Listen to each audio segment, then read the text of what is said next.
سهل.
إن الحمد لله نحمده ونستعينه من يهده الله فلا مضل له ومن يضلل فلا هادي له وأشهد أن لا إله إلا الله وحده لا شريك له وأشهد أن محمدا عبده ورسوله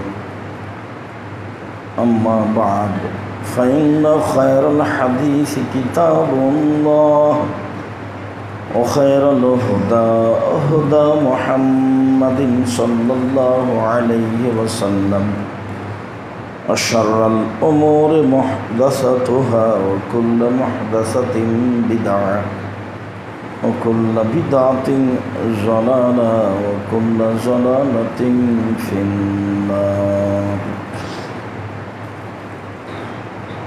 أعوذ بالله من الشيطان الرجيم. قد أفلح المؤمنون الذين هم في صلاتهم خاشعون. عن أبي سعيد الخدري رضي الله تعالى عنه قال: يخرج النبي صلى الله عليه وسلم يوم الفطر أو الأضحى فأول شيء يبدأ به الصلاة ثم ينصرف فيقوم مقابل الناس والناس جلوس على صفوفهم فيعظهم ويوصيهم ويأمرهم إلى آخر الحديث. رواه البخاري ومسلم. عن أبي سعيد الخدري رضي الله تعالى عنه قال: خرج رسول الله صلى الله عليه وسلم فطر أو أضحى إلى المصلى ثم يمر على النساء فقال: يا معشر النساء تصدقن فإن أريتكن أكثر أهل النار. رواه البخاري ومسلم. عن أم عطية رضي الله تعالى عنها قالت: أمرنا أن نخرج الهيج ذوات الخدور يوم العيدين ويشهدن جماعة المسلمين ودعوتهم وتعتزلهن عن المصلى. فقالت: يا رسول الله إحدانا ليس لها جلباب قال: لتلبسها صاحبتها من جلبابها. رواه البخاري মুসলিম। সম্মানিত মসজিদের মুসাল্লি, প্রশংসা আল্লাহর জন্য। শান্তি অবতীর্ণ হোক আল্লাহর রাসূলের উপর সাল্লাল্লাহু আলাইহি ওয়াসাল্লাম। ঈদ কয়েক দিন হয়ে গেল হওয়া, যদিও মানুষ ঈদের খুশিতে এখনো ব্যস্ত, কাজকর্মের সাথে জড়াতে পারেনি। এরপরেও কোনোদিন আপনাদের সামনে ঈদের সালাত নিয়ে আলোচনা করা হয়নি। রমজানের শেষ দিকে থাকাও হয় না, আর ঈদের মাঠে তো থাকার বিষয়টি ঘটেই না, বা ঘটা স্বাভাবিক বা সহজও মনে হয় না। তো দিন রাতি তো প্রতি বছর বছরের পর বছর আসে, ঈদের সালাত শুনি, জানি, বুঝি। আজকে আমরা ঈদের সালাত নিয়ে আলোচনা করি। ঈদের সালাত নিয়ে আলোচনা করে আমরা প্রথমে জানতে চাই ঈদের দিন সর্বপ্রথম করণীয় কি। ধারাবাহিকভাবে ঈদের দিনের করণীয় আমরা অবগত হব আশা করছি ইনশাআল্লাহ। আব্দুল্লাহ ইবনে ওমর রাদিয়াল্লাহু তাআলা আনহু বলেন: ফরদ রাসূলুল্লাহ সাল্লাল্লাহু আলাইহি ওয়াসাল্লাম যাকাতাল ফিতরি সা'আন মিন শাইরিন ওয়া সা'আন মিন তামরিন আলা সাগীরি ওয়াল কাবীরি ওয়াল যাকারি ওয়াল উনসা ওয়াল আবদি ওয়াল হুররি ওয়া আমারা বিহা আন তুআদ্দা ক্বাবলা খুরুজিস সালাত। রাহুল বুখারী মুসলিম। ঈদের দিনের প্রথম কাজ। আব্দুল ইবনে ওমর রাদিয়াল্লাহু তাআলা আনহু বলেন, আল্লাহর নবী জাকাতুল ফিতর ফিতরার জাকাত। জাকাতুল ফিতর নাম কিন্তু জাকাতুল ফিতর, এটা আল্লাহ রাসূলের দেওয়া নাম। এই দানের নাম হলো জাকাতুল ফিতর। এই দুটো শব্দ মিলে আল্লাহ রাসূলের দেওয়া নাম। ফরজ রাসূলুল্লাহ সাল্লাল্লাহু আলাইহি ওয়াসাল্লাম জাকাতুল ফিতর, ফিতরার জাকাত, দুইটা শব্দ একসাথে করা আছে। সান মিন সাইরিন, এক সা জব, সান মিন তামরিন, এক সা খেজুর, আলাল আব্দি ওয়াল হুররে, দাস দাসী দিয়ে শুরু, মানে শুরুই করেছেন আল্লাহর নবী অত্র হাদিসে ফকির মিসকিন দিয়ে। যারা দাস দাসী, যারা কাজের মানুষ, যারা ভিক্ষা করে, ওদের দিতে হবে ফিতরা। শুরুই হয়েছে ওখান থেকে। আল্লাহ আব্দি, দাস দাসী, ফকির মিসকিন, ওয়াল হুররে, স্বাধীন পুরুষ নারী, ওয়াল যাকারি ওয়াল উনসা, মহিলা পুরুষ, যার নাম মহিলা, যার নাম পুরুষ, অসগির ওয়াল কাবিরে, ছোট বড়, ছোট বড়। তাতে বলা হয়েছে ঈদের দিন ঈদের মাঠে যাওয়ার পূর্বে যার জন্ম হয়েছে তাকে ফিতরা দিতে হবে। তাতে বলা হয়েছে ঈদের দিন ফজরের আজানের পূর্বে যার জন্ম তাকে ফিতরা দিতে হবে। তাতে বলা হয়েছে ঈদের দিন সূর্য ডুবা পর্যন্ত, অর্থাৎ 29 রমজান বা 30 রমজান সূর্য ডুবা পর্যন্ত যার জন্ম তাকে ফিতরা দিতে হবে। তাতে বলা হয়েছে রমজান শেষ হয়ে গেলে যে রাত আসলো ঈদের রাত হিসেবে, এই রাতের সারা দিনে কোনো ছেলে মেয়ে, সারা রাতে কোনো ছেলে মেয়ে জন্ম নিলে তাকে ফিতরা দিতে হবে, তার নাম ছোট। বড়কেও দিতে হবে, ছোটকেও দিতে হবে।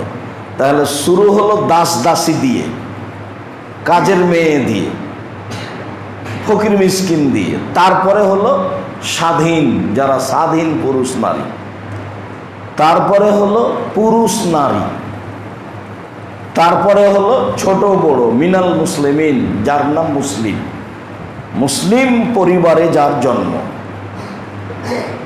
তো ঈদের দিন সেই কথাটা আগে বলি। ও আমারা বেহা, আদেশ করলেন এ বিষয়ে, ইউয়াদ্দা কাবলা খুরুজিন নাস ইলা সলাত, সলাতে যাওয়ার পূর্বে বের করতে হবে। যেটা অনেক দিন আগে ছিল, 20, 25, 30 বছর আগে ঈদের দিন ফিতরা বের করা হতো। আব্দুল্লাহ ইবনে উমরের কথা অনুযায়ী, আব্দুল্লাহ ইবনে উমরের কথা অনুযায়ী 29-30 রমজান ফিতরা বের করা যায়, ঈদের একদিন বা 2 দিন আগে। 15 রমজানে ফিতরা বের করলে তা ফিতরা হবে তা বোঝা যায় না। 27 রমজানে ফিতরা বের করলে তা ফিতরা হবে তা হাদিস কোরআন প্রমাণ করে না। এখন মানুষ এক ধরনের বলবে, এটাই স্বাভাবিক। তবে আল্লাহর নবী ঈদের দিন সকালে ফিতরা বের করতে বললেন মাঠে যাওয়ার পূর্বে, হাদিস বুখারী মুসলিম। তাহলে ঈদের দিনের প্রথম কাজ মাঠে যাওয়ার পূর্বে ফিতরা বের করতে হবে। অবশ্যই তা শস্য। সারা দুনিয়ায় যদি টাকা দেয় তবু তা ফিতরা হবে না, এ কথাই ঠিক। ধরুন সবাই, ঠিক যেমন সারা পৃথিবীর মানুষ যদি 3 ফুট পর পর দাঁড়ায় করোনার কারণে, তাহলেই সেটা শরীয়ত হয়ে যাবে, এ কথা ঠিক নয়। সারা পৃথিবীর মানুষ যদি মূল্য দিয়ে ফিতরা দেয় তাহলেই সেটা শরীয়ত হয়ে যাবে, এ কথা ঠিক নয়। অত্র বুখারী মুসলিম হাদিসের 1 নম্বর কাজ হলো ঈদের দিনের প্রথম কাজ ফিতরা দিতে হবে এবং তার শস্য দিতে হবে এবং সবাকেই দিতে হবে, ফকির মিসকিন ছোট বড়। তাতে বলতে বলতে ঈদের রাতে যাদের জন্ম সারা রাতে তা সবাকে দিতে হবে, সে হলো ছোট। আচ্ছা, এর পরের হাদিস আবু সাঈদ খুদরি রাদিয়াল্লাহু তাআলা আনহু বলেন, যে কুন্না নুখরিজু যাকাতাল ফিতরে, আমরা যাকাতুল ফিতর বের করতাম।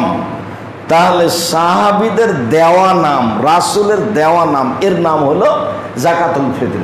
মানে আগে আমি নামটা বলছি, এইভাবেই বলতে হবে। আমরা যাকাতুল ফিতর দিব, আমরা যাকাতুল ফিতর দিয়েছি, আমরা যাকাতুল ফিতর নিয়েছি, আমরা যাকাতুল ফিতর নিব। এইটা হলো নাম আল্লাহ রসুলের দেওয়া, সাহাবীদের দেওয়া। তা আমরা বের করতাম যাকাতুল ফিতর সান মিন তামিন, একশা খাদ্য, ও সান মিন সাইরিন, একশা জল, ও সান মিন তামরিন, একশা খেজুর, ও সান মিন আকিতিন, একশা পনির, ও সান মিন জাবিব, একশা কিশমিশ। এই হাদিসও বুখারী মুসলিম। অত্র হাদিসের প্রথম বাক্যে বোঝা গেল খাদ্য। সারা পৃথিবীর মানুষ যেখানে যারা যে খাদ্য খায় সেইটা একসা দিবে। সামিন তমিন, একসা খাদ্য, তম মানে খাদ্য। তাহলে অত্র হাদিসে বোঝা গেল যে খাদ্য হতে হবে। খাদ্য বলতে যেটা খাচ্ছেন আসলেই আটা, গম, এটাও যে নাজায়েজ তা নয়। তবুও ধান এক সময়ে ফেতরা বের করা হতো, যা পছন্দ নয়। তবে চাউল, গম এগুলো ঠিক আছে, সব মিলে। যেটা মূল কথা সেটা হলো অত্র হাদিসে আবু সাঈদ খুদরি বলেন রাদিয়াল্লাহু তাআলা আনহু, ফালাম নাযাল নুখরিজুহু, আমরা একসা বের করতাম, একসা বের করে আসছি, আমরা করে আসছি। ফাজ্জা মুআবিয়া রাদিয়াল্লাহু তাআলা আনহু হাজ্জাল মুতামিরান, অনেক দিন পরে সময়ের গতিতে প্রেসিডেন্ট মুআবিয়া সিরিয়া থেকে আসলেন মদিনায়। সেই কালেই উমর রাদিয়াল্লাহু তাআলা আনহু তাকে সিরিয়ার দায়িত্ব দিয়েছিলেন। পৃথিবীকে আরো বহুদিন বুঝতে সময় লাগবে উমরের রাজনীতি। একটা মানুষকে কাছে রেখে তাকে অপমান করে কাছে রাখা যায় না। সেও যদি খুব সচেতন হুঁশিয়ার মানুষ হয়, তার ভিতরে যদি নেতৃত্বের যোগ্যতা থাকে, তাহলে তাকে একটা ভালো পদে রাখতে হবে। অন্যথায় 2 দিন 6 মাস পরে গন্ডগোল বেঁধে যাবে। তো মুআবিয়া রাদিয়াল্লাহু তাআলা আনহুকে একটা বিশাল দেশের দায়িত্ব দিয়ে রেখেছিলেন উমর রাদিয়াল্লাহু তাআলা আনহু। তো উনি সিরিয়া থেকে আসলেন।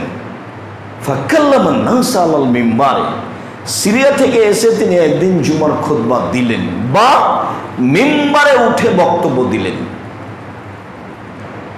ফাকানা ফিমা কাল্লামান নাস বিহি, সেদিন তিনি বক্তব্যে বলেছিলেন, ইন্নী আরা আন্না মুদাইনি মিন সামারাই সাম তাদের সাম মিন তামারি, আমি মনে করি, বলছেন উনি মিম্বারে উঠে জনগণের সামনে, দেশের প্রেসিডেন্ট, খুব দামি জানি হুঁশিয়ার মানুষ, সারা জীবন মুহাম্মদ সাল্লাল্লাহু আলাইহি ওয়াসাল্লামের সাথে জীবন বাজি রেখে লড়ে গেছেন।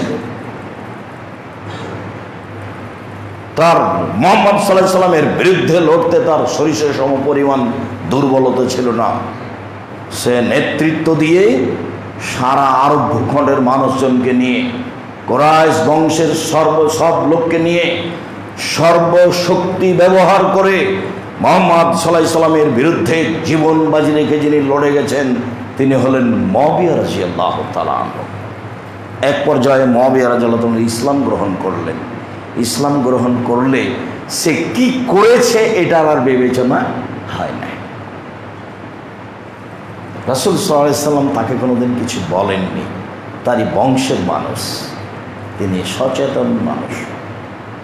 তিনি বক্তব্যে বললেন, আমি মনে করি সিরিয়ার অর্ধশা গম মদিনার 100 খেজুরের সমান। এ দেখেন, আমি মনে করি, ইন্নী আরা, আমি মনে করি সিরিয়ার অর্ধশা গম মদিনার 100 খেজুরের সমান মূল্য হিসাবে। 5000 নাস বেজালেকা, জনগণ বলল ঠিক আছে, ভালো কথা, গম দিলে অর্ধশা দিব। জনগণ এটা মেনে নিল, অর্ধশা গম। এই যে হাদিস, অর্ধশা গম, ইরাকবাসী এটা গ্রহণ করলো। ইরাকবাসী গ্রহণ করলো মানে সারা পৃথিবীর হানাফি মাযহাবের লোক গ্রহণ করলো অর্ধশা গম।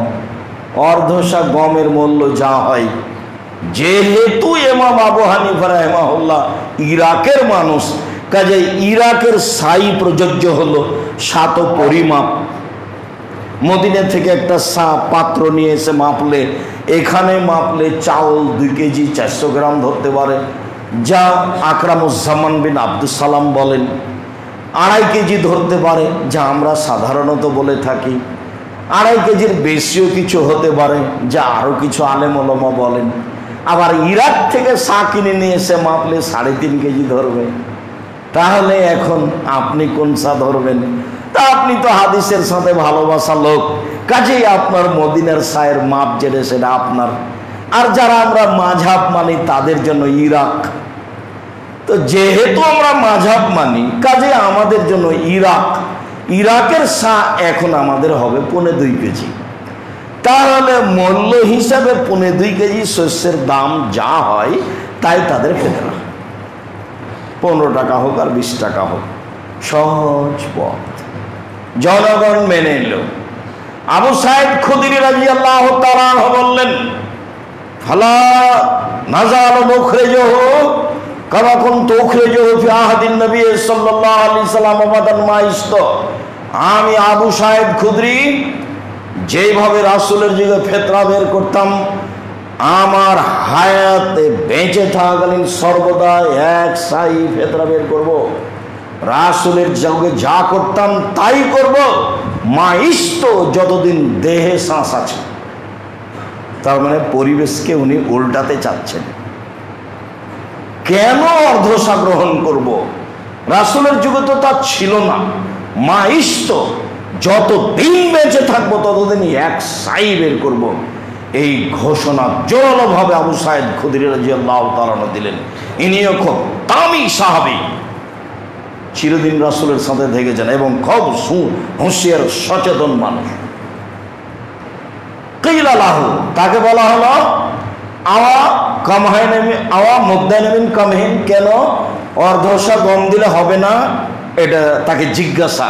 যখন তিনি জোর দিয়ে বললেন, যতদিন দেহে শ্বাস আছে এক সাই বের করব, তখন তাকে বলা হলো কেন অর্ধশা গম দিলে হবে না?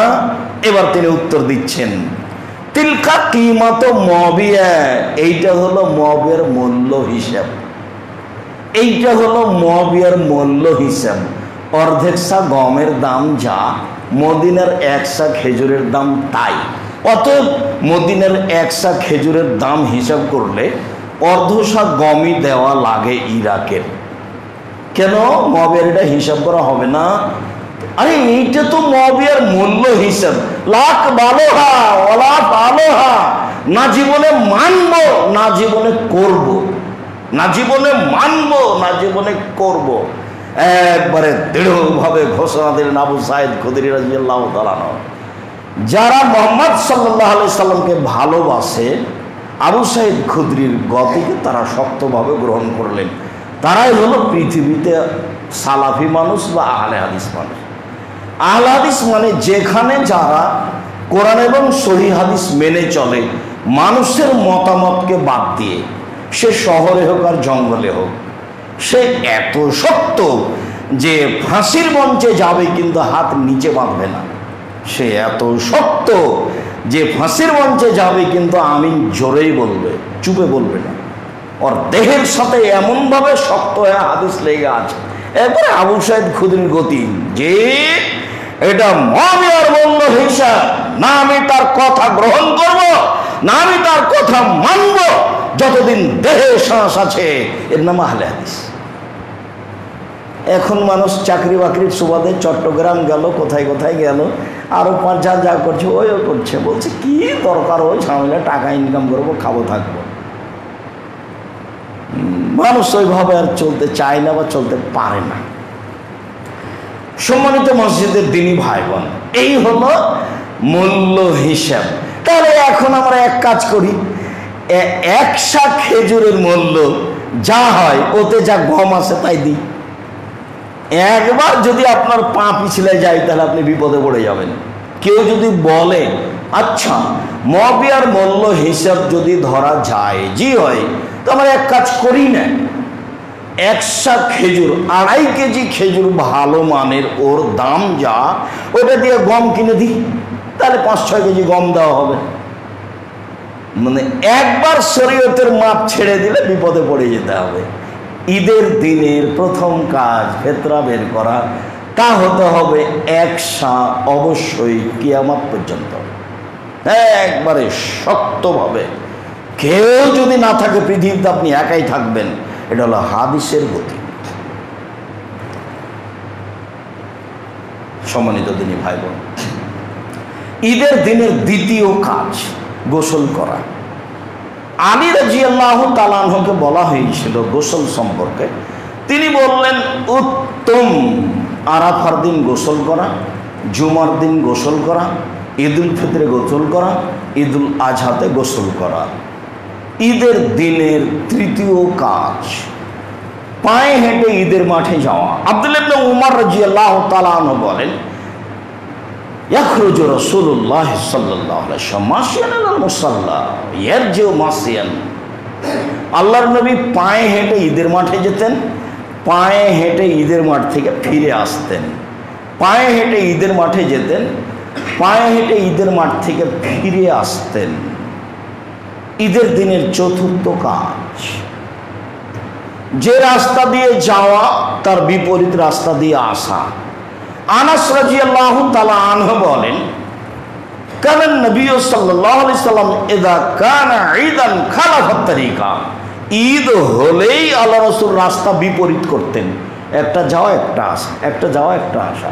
রাস্তা অল্প হোক না কেন, একই রাস্তায় এসে একটু ওই পাড়া দিয়ে ঘুরে আসবেন, তাহলে সুন্নাত পালন করা হলো। পায়ে হেঁটে যেতে হবে তার ফরজ নয়, তবে তার সুন্নাত। গাড়ি ঘোড়াতে যাওয়া যায়, সেটা তো আর নাকচ করা যায় না, তবে পায়ে হেঁটে আল্লাহ রাসূল ঈদের মাঠে যেতেন, পায়ে হেঁটে আল্লাহ রাসূল ঈদের মাঠ থেকে আসতেন, এক রাস্তা দিয়ে যেতেন, এক রাস্তা দিয়ে আসতেন। ঈদের দিনের কাজ। ঈদের দিনের পঞ্চম নম্বর কাজ হলো, আনাস রাদিয়াল্লাহু তাআলা আনহু বলেন লা ইয়াকতু রাসূলুল্লাহ সাল্লাল্লাহু আলাইহি ওয়াসাল্লাম ফিত্রে হাত্তা ইয়াকুল তামারাতিন ওয়া ইয়াকুলুনা বিতরান। আল্লাহর নবী ঈদুল ফিতরে বাড়ি থেকে বের হতেন না খেজুর না খেয়ে, তবে তিনি বিজোড় খেজুর খেয়ে বের হতেন। আমাদের দেশে তো সেমাই রান্না করতে হবে, কত যে হালুয়া মিষ্টি আছে, সারা রাত চলছে, ওরা কেমনে ঈদের মাঠে যাবে? ওদের তো খানা পানি শেষ হয় না, কত খানা আছে। দেখেন বলছে যে আল্লাহর নবী ঈদের মাঠে কয়েকটা খেজুর খেয়ে যেতেন, বিজোড় খেজুর খেতেন, কয়েকটা খেজুর খেয়ে যেতেন, বিজোড় খেজুর খেতেন, তাহলে 3টা 5টা বা একটা। ওরা তো ফজরের সালাত আদায় করতে যায়, যে হাদিস আসছে ফজরের সালাত আদায় করতে যায়, পকেটে খেজুর নেই, ফজরের সালাত আদায় করে ওই খেজুর দিয়ে একটা মুখে দেয়, পানি দেয়, সূর্য উঠে গেছে, তখন ঈদের সালাত আদায় করে বাড়ি চলে আসে। এইবার ঈদের দিনের ষষ্ঠ কাজ, ঈদের মাঠে যাবেন কখন, ঈদের সালাত আদায় করবেন কখন। খেজুর খাওয়া হলো। আর একটা হাদিস আছে, বুরায়দা রাদিয়াল্লাহু তাআলা আনহু বলেন লা ইয়াকদু রাসূলুল্লাহ সাল্লাল্লাহু আলাইহি ওয়াসাল্লাম ফিত্রে হাত্তা ইয়াতআমা ওয়া লা ইয়াতআম ইয়াউমাল আযহা হাত্তা ইউসাল্লিয়া। আল্লাহর নবী ঈদুল ফিতরে না খেয়ে যেতেন না, আল্লাহর নবী ঈদুল আজহায় এসে খেতেন, খেয়ে যেতেন না। তাহলে ঈদুল ফিতরে খেয়ে যাওয়া সুন্নাত, আর ঈদুল আজহাতে এসে খাওয়া সুন্নাত। গোস্তই খেতে হবে তা নয়, বা সোয়া পহর রোজা থাকতে হবে এই কথা নয়, অর্ধেক দিন রোজা থাকতে হবে এই কথা নয়। সুন্নাত হলো ঈদুল ফিতরে কি করতে হবে, খেয়ে যেতে হবে, আর ঈদুল আজহাতে এসে খেতে হবে। হাদিস সব বুখারী মুসলিম একটা ধারাবাহিকে পাবে। তো ঈদের দিনে সালাত আদায় করবেন কখন, কখন বাড়ি থেকে বের হবেন এবং কিভাবে। সপ্তম নম্বর আলোচনা, আব্দুল্লাহ ইবনে বুসর রাদিয়াল্লাহু তাআলা আনহু থেকে বর্ণিত আন্নাহু খারাজা মা'আন নাস। আব্দুল্লাহ ইবনে বুসরা একদা বাড়ি থেকে জনগণের সাথে বের হলেন ঈদের মাঠে। ইয়ামা ফিতরি না আজহা, সেদিন ঈদুল আজহা ছিল না হয় ঈদুল ফিতর ছিল। ফাহাঙ্কার ইফতার ইমামে, ঈদের মাঠে গিয়ে ইমামের দেরি করে সালাত আদায় করাকে নাকচ করে দিলেন। তিনি বললেন, ইন কুন্না কাদ ফারাগনা সাআতানা হাযিহি, কে বলো এত দেরি করে সালাত আদায় করো কেন? আমরা এই সময়ে সালাত শেষ করে দিয়েছি। ওয়া যালিকা হিনাত তাসবিহ, এটা ছিল চাষতের সালাতের সময়, 7টা, 6:30, 7টা। হ্যাঁ, এত দেরি করে সালাত আদায় করো কেন? এটাকে নাকচ করে দিলেন। মানে হিসাবে 6টায় সালাত আদায় করতে হবে ঈদের, বা 6:30, খুব ঠেলে নিয়ে যাইলে 7টাই হতে পারে। তো বাংলাদেশে ঢাকার কেন্দ্রীয় ঈদের মাঠে একবার হবে 8টায়, একবার হবে 9টায়, একবার হবে 10টায়। ধর্ম পাগল হয়ে গেছে। কিয়ামত পর্যন্ত কেউ কোনদিন এক ঈদের মাঠে 2বার ঈদের সালাত হবে এটা প্রমাণ করতে পারবে না। কিয়ামত পর্যন্ত ওই পথই নাই। ঈদের মাঠে মানুষ ধরে না, সূর্য ওঠার পর পর ঈদের সালাত আদায় করতে হবে। মানুষ ধরে না যে বড় করেন, জায়গা হয় না যে ভাগ করেন। মসজিদ চলে ঈদের মাঠে 5-7 বার সালাত আদায় করে, কে বলেছিল? জায়গা হয় না যে, তো হাই স্কুল মাঠে পড়েন, ফুটবল খেলার মাঠে পড়েন, সমস্যা নাই তো। সালাতের জায়গা হতে হবে মসজিদ ছাড়া,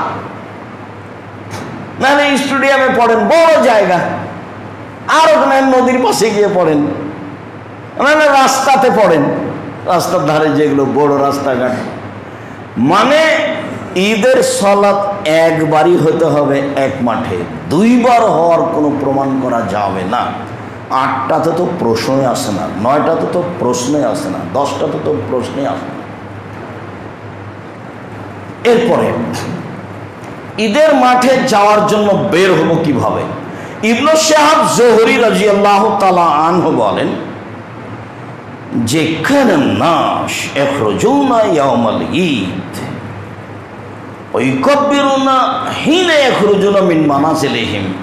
ঈদুল ফিতরে যখন বাড়ি থেকে বের হতো তখন তাকবীর শুরু করত, হাত্তায়াতুল মুসাল্লা, ঈদের মাঠে যাওয়া পর্যন্ত, হাত্তা ইখরাজুল ইমাম, ইমাম সামনে যাওয়া পর্যন্ত, ফাইজা খারাজা ফাসাকাত, যখন ইমাম একবারে মুসাল্লাতে সালাতের জায়গায় চলে যেতেন সব মানুষ তাকবীর বন্ধ করত। তাহলে ঈদের দিন বের হওয়ার সময়তে তাকবীর শুরু হবে, ঈদের মাঠে সালাত শুরু হলে তাকবীর বন্ধ হয়ে যাবে। বিদ্যালয় মনে করেন সারাদিন চলতে পারে, এটা হলো ঈদুল ফিতর। আর ঈদুল আজহা এটা নেই। ঈদুল আজহা একবারে জুলহিজ্জার 1 তারিখ নিয়ে 13 তারিখ পর্যন্ত এক টানা তাকবীর চলবে। আব্দুল্লাহ ইবনে ওমর এবং আবু হুরায়রা ইয়াখরুজানা ইলা সুক ওয়া ইউকাব্বিরানা ফিল আসর। জুলহিজ্জার 1 তারিখ থেকে 13 তারিখ পর্যন্ত আব্দুল্লাহ ইবনে ওমর এবং আবু হুরায়রা বাড়ি থেকে বাজারের দিকে যেতেন, ইউকাব্বিরানা দুইজনই তাকবীর পাঠ করতেন। ওই কবরের নাসমা তাকবীরে তাহিম্মা, তাদের দুইজনের তাকবীরে জনগণ বলতো আল্লাহু আকবার, আল্লাহু আকবার, লা ইলাহা ইল্লাল্লাহ, আল্লাহু আকবার, আল্লাহু আকবার, ওয়ালিল্লাহিল হামদ। তাহলে ঈদুল ফিতরে ফজরে যখন বের হচ্ছে তখন থেকে নিয়ে ঈদের মাঠ পর্যন্ত এই শেষ। আর ঈদুল আজহাতে প্রথম জুলহিজ্জা থেকে নিয়ে 13 তারিখ পর্যন্ত এক টানা, যে যত পারে এবং শব্দ উচ্চারণ করে আল্লাহু আকবার, আল্লাহু আকবার, লা ইলাহা ইল্লাল্লাহ, আল্লাহু আকবার, আল্লাহু আকবার, ওয়ালিল্লাহিল হামদ। সুবহানাল্লাহ, আলহামদুলিল্লাহ, আল্লাহু আকবার বলতে পারে। আলহামদুলিল্লাহ কাসীরা, সুবহানাল্লাহ বুকরাতান ওয়া আসীলা, এই প্রমাণ করা যায়নি, আমরা এগুলো প্রমাণ করতে পারিনি। বুকরাতান ওয়া আসীলা এটা প্রমাণ করতে পারিনি, বলিও না। এটাই বলি আল্লাহু আকবার, আল্লাহু আকবার, লা ইলাহা ইল্লাল্লাহ, আল্লাহু আকবার, আল্লাহু আকবার, ওয়ালিল্লাহিল হামদ। একটু বুঝার চেষ্টা করি, আল্লাহ তৌফিক দান করুক। আল্লাহুম্মা সাল্লি আলা ওয়া বারিক আলাইহি। আলহামদুলিল্লাহ ওয়াহদা ওয়াসসালাতু ওয়াসসালামু আলা মান লা নাবিয়্যা বা'দা। ঈদের দিনে ঈদের মাঠে সূত্রা হাতে করে নিয়ে যেতে হবে। আব্দুল্লাহ ইবনে উমর বলেন, একদিন নবী সাল্লাল্লাহু আলাইহি ওয়াসাল্লাম ইয়াউমাল ঈদ তুমালো আনাজাতুন বাইনা ইয়াদাইহি ফালাম্মা বালাগাল মুসাল্লা নসিবাত বাইনা ইয়াদাইহি ফাইসাল্লি ইলাইহা। আল্লাহর নবী যখন ঈদের মাঠে যেতেন তখন একটা সূত্রা হাতে নিয়ে যেতেন। যখন ঈদের মাঠে পৌঁছতেন তখন সূত্রটা সামনে গেড়ে দেওয়া হতো। ওয়াযালিকা আনাল মুসাল্লা কানা ফাদান লাইসা ফি ইসতাতারু বিহি। ঈদের মাঠ এমন ছিল, এমন ফাঁকা ছিল যে কোনো কিছু ছিল না যেটা সামনে করে সালাত আদায় করা যেতে পারে, মানে একেবারেই ফাঁকা। এইটা আরো শক্তভাবে গ্রহণ করতে হবে। মুহাম্মদ সাল্লাল্লাহু আলাইহি সাল্লাম মসজিদের নববীর উপর দিয়ে পায়ে হেঁটে 500 গজ দূরে গেলেন, ফাঁকা জায়গায় যেখানে কোনো কিছু নাই সেখানে একটা লাঠি পুঁতে দিয়ে ঈদের সালাত আদায় করলেন। মানে মসজিদে ঈদের সালাত আদায় করতে হবে নিরুপায় হয়ে। ঈদের সালাত ফাঁকা জায়গায় করতে হবে, যেখানে গাছপালা নাই, যেখানে কোনো কিছু নেই। ঢাকার ঈদের মাঠকে একেবারে 15 দিন আগে থেকে বাঁশ দিয়ে সাজানো তো কোনো প্রশ্নই আসে না।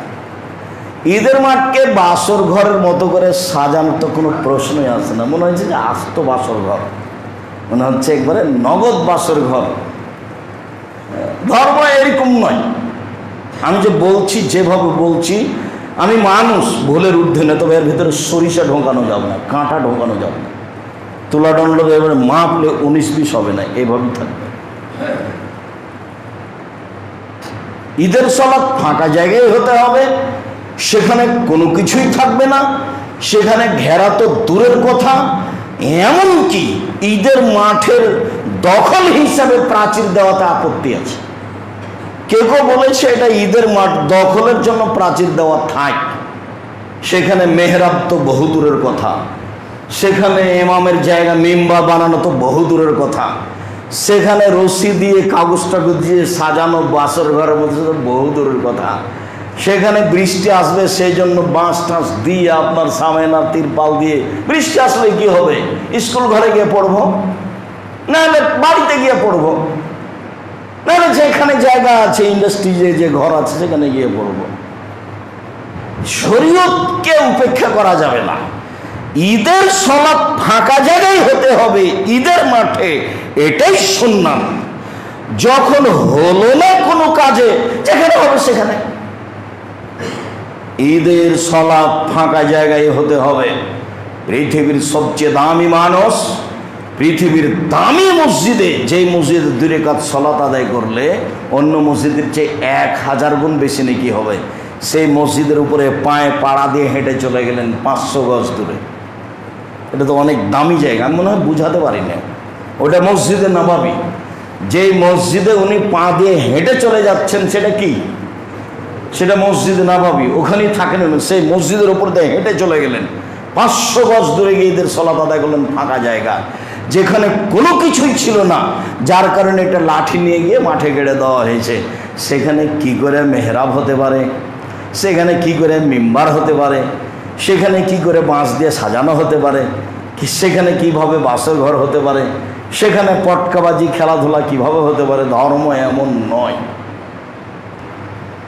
চলেন ঈদের সালাত। ঈদের সালাত সামরা ইবনে জুনদুব রাদিয়াল্লাহু তাআলা আনহু বলেন, সাল্লাইতু মা রাসূলিল্লাহি সাল্লাল্লাহু আলাইহি সাল্লাম গায়রা মাররাতিন ওয়া মাররাতাইনি বিগাইরি আযান ওয়াল ইকামা। ঈদের সালাত আল্লাহর নবীর সাথে আমি একাধিকবার পড়েছি, যেখানে আজান ছিল না, যেখানে একামাত ছিল না। ঈদের সালাতে আজান থাকবে না, একামাত থাকবে না, শুধু বলতে হবে কাতার সোজা করেন। ঈদের সালাতে আজান নাই, একামাত নাই। আব্দুল্লাহ ইবনে উমর বলেন, কানা নবী সাল্লাল্লাহু আলাইহি সাল্লাম ওয়া বকর উমর ইসাল্লুনা ক্বাবলা খুতবা। আল্লাহর নবী নিজে, আবু বকর সিদ্দিক রাদিয়াল্লাহু আনহু নিজে, উমর রাদিয়াল্লাহু আনহু নিজে, তারা খুতবার পূর্বে সালাত আদায় করতেন। ঈদের মাঠে সালাতের পূর্বে কেউ দাঁড়িয়ে মুখ খুলতে পাবে না, কেউ দাঁড়িয়ে বলতে পাবে না যে আপনারা বলেন আল্লাহু আকবার, আল্লাহু আকবার, লা ইলাহা ইল্লাল্লাহ, আল্লাহু আকবার, আল্লাহু আকবার, ওয়ালিল্লাহিল হামদ। এই কথাটা বলতে পাবে না, কোনো প্রকার অধিকার নেই। আবু সাঈদ খুদরি রাদিয়াল্লাহু তাআলা বলেন, কানান নবী সাল্লাল্লাহু আলাইহি ওয়াসাল্লাম ইয়াখরুজু ইয়াউমাল ফিতরুল আযহা ফাআওয়ালু শাইইন ইয়াবদা বিহিস সালাত।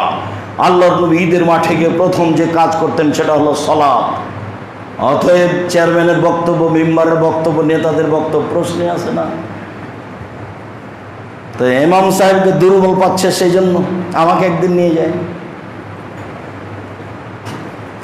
ইমাম সাহেবকে দুর্বল পাচ্ছে সেই জন্য আমি মাঝে মধ্যে গেছি। সে যেই হোক না কেন, সলাতের আগে কেউ মুখ খুলতে পাবে না। হয় সেই না হলে আমি, দুটোর মধ্যে একটা। কোনোদিন নরম হওয়া লাগেনি পৃথিবীতে, কই সমস্যা আমি বুঝি না। সারা বাংলাদেশের আলেম ওলামা বললো মাস্ক পরে সালাত আদায় করতে হবে, 3 ফুট দাঁড়াতে হবে। আমি একবারে মুখের উপরে বলে আসলাম, চুক্তি লেগে আছে। কিয়ামত পর্যন্ত 3 ফুট পর দাঁড়ানো হবে না। আজ থেকে নিয়ে যদি কাবা ঘরে আর কোনোদিন পায়ে পায়ে না দাঁড়িয়ে সালাত আদায় না হয়, তবু সেটা জায়েজ নয়। 800 বছর যাবৎ 4 ইমামের সালাত চলেছে। ওই কোনায় ইমাম শাফি, এই কোনায় ইমাম মালিক, এই কোনায় ইমাম হাম্বল, এই কোনায় ইমাম হানিফা। এই কাবা ঘরে 800 বছর যাবৎ চলেছে অন্যায় ভাবে। তো 3 ফুট পর দাঁড়াবে অন্যায় ভাবে। মুখ খুলে সালাত আদায় করতে হবে, মুখ বন্ধ করে সালাত আদায় করতে অন্যায় ভাবে। আরে মাস্ক তো আপনি এখন পরেন না, এই যে ধুলাবালু আছে, ধুলাবালুর জন্য আপনি হেফাজতের জন্য পড়েন, আপনি ওটাকে ঠেকানোর জন্য গেলেন কেন? করোনা অবাক কথা, করোনা হবে না হবে পৃথিবীর সৃষ্টির 50,000 বছর পূর্বে লেখা হয়েছে। আপনি যদি এখন পাথরের ভিতরে ঢোকেন, আপনি টিকতে পারবেন না, আগে লেখা হয়েছে। তার জাজল্য প্রমাণে দেশের বড় বিত্তশালীরা করোনায় মারা গেছে, যারা দেশের পানি খায় না। তাহলে এর নাম তাকদীর, এর নাম শরীয়ত। শরীয়ত এভাবেই হবে, ফাঁকা জায়গাতেই হবে। রাসূল সাল্লাল্লাহু আলাইহি সাল্লাম যেই পদ্ধতিতে সালাত করেছেন সেটাই হতে হবে। সালাতের পূর্বে মুখ খুলতে পাবে না, কেউ বলতে পাবে না আপনি বলেন। কেউ যদি বলে যে কে বলেছে বলতে পাবে না, তা আমার কিছু করার নাই। তা আপনি বলবেন, আপনি বলেন যে রাসূলের সালাতের আগে কেউ কিছু বলেছে। এই যে আব্দুর রাজ্জাক সাহেব বললেন, হক বলো সেগিরি ইয়াবদাহি সালাত। ঈদের মাঠে প্রথম কাজ যেটা করতেন আল্লাহ নবী, সেটা হলো সালাত। আপনি এখন বলবেন যে হ্যাঁ, উমর রাদিয়াল্লাহু আনহু বক্তব্য দিয়েছিলেন সালাতের আগে। আবু সাঈদ যখন মারওয়ান দেশের প্রেসিডেন্ট, মিম্বারে উঠে আগে বক্তব্য দিবেন। আগে বক্তব্য দিবেন কেন? জনগণ আমার কথা শোনে না, যে সালাম ফিরে পরে সব উঠে চলে যায়। তোরা কেমনে যাস দেখি, আমি আগে বক্তব্য দিব। তোরা আগে উঠেছে বক্তব্য দেওয়ার জন্য। তোরা আবু সাঈদ খুদরি এসে হাত ধরে টেনে নামাচ্ছে, নামেন নামেন, আগে সালাত তারপরে বক্তব্য। আর তুমি যা জানো না আমি যেটা জানি সেটা কি, আগে বক্তব্য হতে হবে, মানুষ আমার কথা শোনে না। বলে আগে সালাতে হতে হবে, নইলে আবু সাঈদ খুদরি আমি মাঠ ত্যাগ করলাম। উনি মাঠ ত্যাগ করেছেন, দেশের সরকারের কথা শোনেননি। বলছি কত শক্ত ছিল নীতির উপরে, রাসূলের নীতি মরি আর বাঁচি। সম্মানিত মসজিদের মুসল্লি, বলছিলাম ঈদের সালাত প্রথম এইটা, তাকবীর ছাড়াই আগেই সালাত। তারপরে কাসির ইবনে আব্দুল্লাহ ইবনে কাসির ইবনে আব্দুল্লাহ রাদিয়াল্লাহু তাআলা তার পিতার মধ্যস্থতায় তার দাদা থেকে বলেন, কাব্বারান নবী সাল্লাল্লাহু আলাইহি সাল্লাম ফিল ঈদে সাবান কাবলাল কিরাত ও ফিল উখরা খামসান কাবলাল কিরাত। আল্লাহর নবী 12 তাকবীরে ঈদের সালাত আদায় করতেন। 7 প্রথমে কিরাতের পূর্বে, 5 প্রথমে কিরাতের পূর্বে, 7 5 12 তাকবীরে সালাত আদায় করতেন। আব্দুল্লাহ ইবনে ওমর বলছেন যে প্রত্যেক তাকবীরে হাত উঠাতে হবে, হাদিস সহিহ। 7 5 12 তাকবীরে সালাত আদায় করতে হবে, আগে 7 পরে 5। আল্লাহু আকবার প্রথমটাকে তাকবীরে তাহরিমা করতে হবে, আল্লাহু আকবার বলে একটু থামতে হবে, সানা পড়ে নিতে হবে। তারপরে আল্লাহু আকবার হাত উঠাতে হবে, আঙ্গুলে গুনতে হবে যেন ভুল না হয়। ধারাবাহিকভাবে একদিন সালাত আদায় করলে বছরে একদিনও ঠিক হলো না, এটা হলো। আগে থেকেই সতর্ক থাকতে হবে, এবং খুব খেয়াল করে থাকতে হবে, সতর্ক থাকতে হবে যেন তাকবীর ঠিক থাকে। আগে 7 পরে 5, এই 12 তাকবীরে সালাত আদায় হতে হবে সম্মানিত মসজিদের মুসল্লি। এরপরে ঈদের সালাত 7, 5, 12 তাকবীরে ঈদের সালাতের কেরাত, জুমার দিনের কেরাত যেটা, ঈদের সালাতের কেরাত সেটা প্রথম রাকাতে সূরা আলা আর দ্বিতীয় রাকাতে সূরা গাশিয়া। এরপরে মহিলাদেরকে ঈদের মাঠে যেতে হবে। উম্মু আতিয়া রাদিয়াল্লাহু তাআলা আনহা বলেন, উমিরনা নুখরিজাল হুইয়াজাতিল খুদুরে, আমাদেরকে বলা হলো ঋতুবতীদের ঈদের মাঠে যেতে হবে, হাই জলা মহিলাদের ঈদের মাঠে যেতে হবে এবং যুবতীদের ঈদের মাঠে যেতে হবে। ইয়াশহাদনা জামাতাল মুসলিমিনা দাওয়াতাহুম, তারা মুসলমানদের তাকবীরে উপস্থিত থাকবে এবং তাদের বক্তব্যে উপস্থিত থাকবে। মুসলমানেরা বলবে আল্লাহু আকবার, আল্লাহু আকবার, লা ইলাহা ইল্লাল্লাহ, আল্লাহু আকবার, আল্লাহু আকবার, ওয়ালিল্লাহিল হামদ। মহিলারাও বলবে আল্লাহু আকবার, আল্লাহু আকবার, লা ইলাহা ইল্লাল্লাহ, আল্লাহু আকবার, আল্লাহু আকবার, ওয়ালিল্লাহিল হামদ, এবং তারা বক্তব্য শুনবে। তো একজন মহিলা বলছে, এহদানা লাইসা লাহা জিলবাব, আপনি যেভাবে বলছেন সবাইকে যেতে হবে, তো ভারী কথা, তো ভারী হয়ে গেল, সবাইকে যেতে হবে। তাহলে আমাদের কারো তো চাদর নাই, চাদর ছাড়া কেমনে যাই ঈদের মাঠে, একটু কাপড় তো লাগবে গায়ে। তখন বলছেন লিতুল বেসা সাহেব তহমিন জিলবাবিহা, কোনো বান্ধবী তাকে চাদর দিবে, অন্য কোনো বান্ধবী থেকে চাদর নিয়ে যাবে। এক সময় মানুষ মানুষের বাড়িতে কাপড় নিয়ে আত্মীয় স্বজনের বাড়ি যেত, কারো কাপড় চেয়ে নিয়ে আত্মীয় স্বজনের বাড়ি যেত। তো এখন তো আর চাওয়া লাগে না, এখন তো 3-4 জোড়া আগে থেকে কিনা আছে। বউয়ের জন্য কত শাড়ি কিনলেন আর কত স্যান্ডেল জুতা কিনলেন। আমি কোনোদিন কিনি না, কিনবো না ইনশাল্লাহ, অন্যদিন কিনবো, ঈদের দিন নয়। ওইটাতে আমি ওই স্বভাবে গড়ে উঠিনি। আমাকে কেউ বলতে পারবে না যে 1 জোড়া স্যান্ডেল নতুন কিনতে হবে, এই সাহস পরিবারে কেউ রাখে না। এর সাথে আমি একমত নই। ঈদের স্যান্ডেল ঈদের পরের দিন কিনবো, আজ নয়। যা কিছু করতে হয় ঈদের পরের দিন করবো, আজ নয়। নীতির সাথে চলতে রাজি নই, এই চলন্ত নীতির সাথে। সম্মানিত দিনী ভাই বোন, বলছিলাম মহিলাদের ঈদের মাঠে যেতে হবে। মহিলারা ঈদের মাঠে যেতে বাধ্য।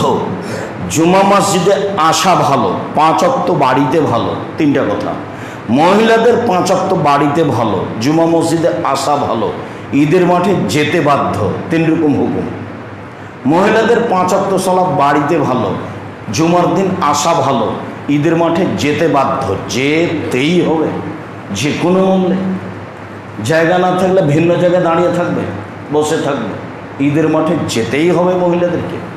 সম্মানিত মসজিদের মুসল্লি, রাসূল সাল্লাল্লাহু আলাইহি সাল্লাম ঈদের মাঠে বক্তব্য দিয়ে মানুষকে দানের কথা বলতেন। আবু সাঈদ খুদরি রাদিয়াল্লাহু তাআলা আনহু বলেন, খারাজা রাসূলুল্লাহ সাল্লাল্লাহু আলাইহি ওয়াসাল্লাম ফিতরিনা ওয়া আযহা, আল্লাহ নবী ঈদুল ফিতর এবং ঈদুল আযহাতে বের হলেন, মুসাল্লা ঈদের মাঠে গেলেন। ফায়ামুর আলা নিসায়, তারপর মহিলাদের সামনে গেলেন। মহিলাদের সামনে গিয়ে বলছেন, ইয়া মাশার নিসা তাসাদদাকনা ফাইন্নী উরিতুকুন্না আকসারান নার, মহিলারা শোনো, তোমরা দান করো, আমি তোমাদেরকে অধিকাংশ জাহান্নামে দেখছি। মহিলারা তোমরা দান করো, আমি তোমাদের অধিকাংশ জাহান্নামে দেখছি। অন্য এক বর্ণনায় বুখারী মুসলিমে এসেছে ফান্তা নিসা, আবার তিনি মহিলাদের সামনে আসলেন। তার মানে পুরুষের সামনে যে বক্তব্য দিয়েছিলেন সে বক্তব্য মহিলারা শুনতে পায়নি। তো পুরুষের সামনে বক্তব্য দেওয়া শেষ হয়ে গেলে আবার মহিলাদের সামনে এসে বক্তব্য দিলেন। সাদকা, তিনি তাদেরকে উপদেশ দিলেন, তাদেরকে তিনি দান খায়রাতের কথা বললেন।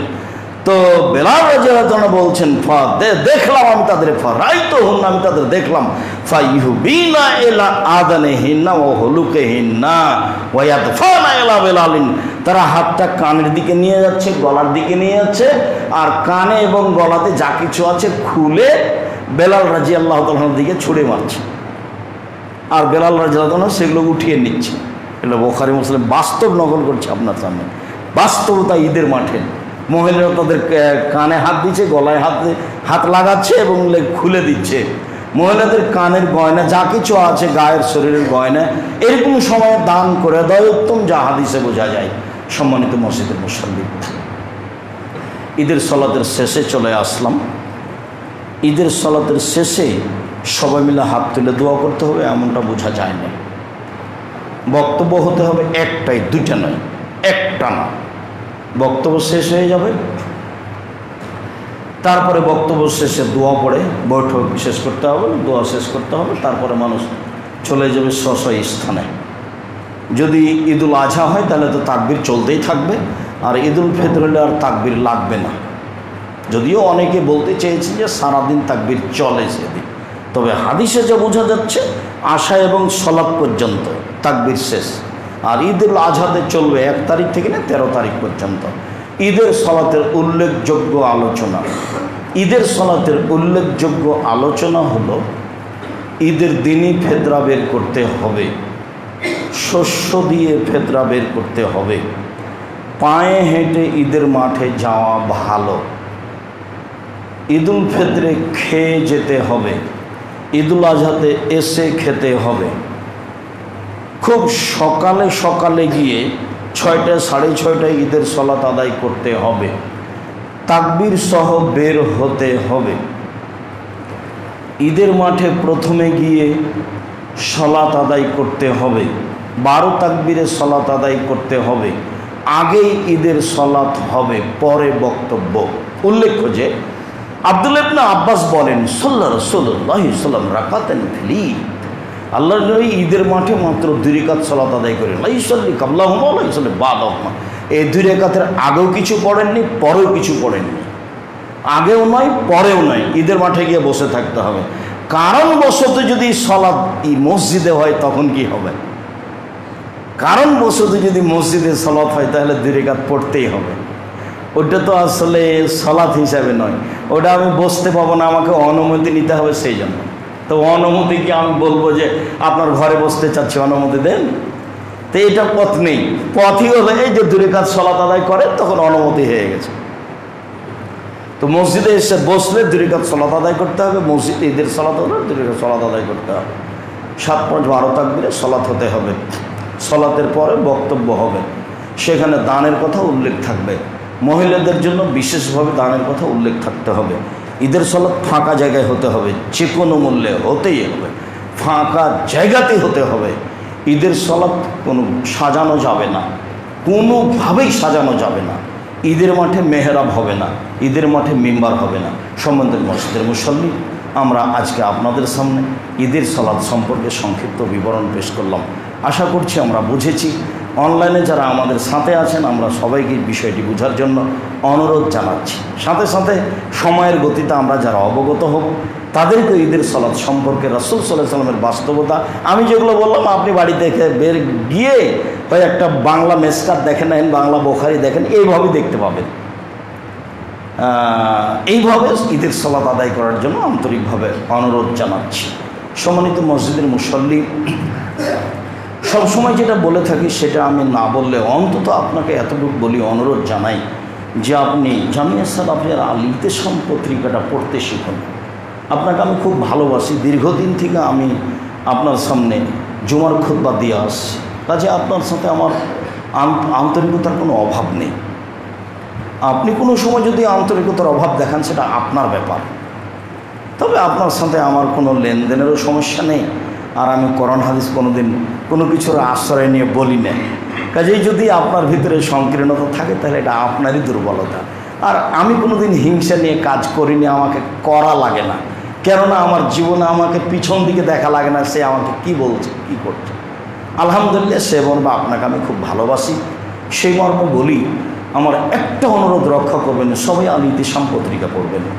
সুসংবাদ যে আবদুল্লাহর মিন্নাতুল বারি 2য় খণ্ড বুখারীর, যেটা আপনারা একটু দোয়া করবেন। যত বুখারীর ব্যাখ্যা হয়েছে বাংলা, আরবি, উর্দুতে, তাতে আমি যেটুকু বুঝিয়েছি খুব সুন্দর ব্যতিক্রম ধরনের বুখারীর ব্যাখ্যা। আপনারা সবাই সংগ্রহ করবেন, পড়ে শান্তি পাবেন, ভালো লাগবে। আর রমজান চলে গেছে, নিজেকে ভুলে যাবেন না। নিজেকে ভুলে গেলে সফল হওয়া যাবে না। নিজেকে মনে রাখতে হবে, 5 ওয়াক্ত সালাতে থাকবেন, অপ্রয়োজনীয় কথা থেকে বিরত থাকবেন, হাট বাজারে যাওয়া থেকে বিরত থাকবেন নিরুপায় ছাড়া। আল্লাহ আমাদের যারা মারা গেছে তুমি তাদের কবরের শাস্তি মাফ করো।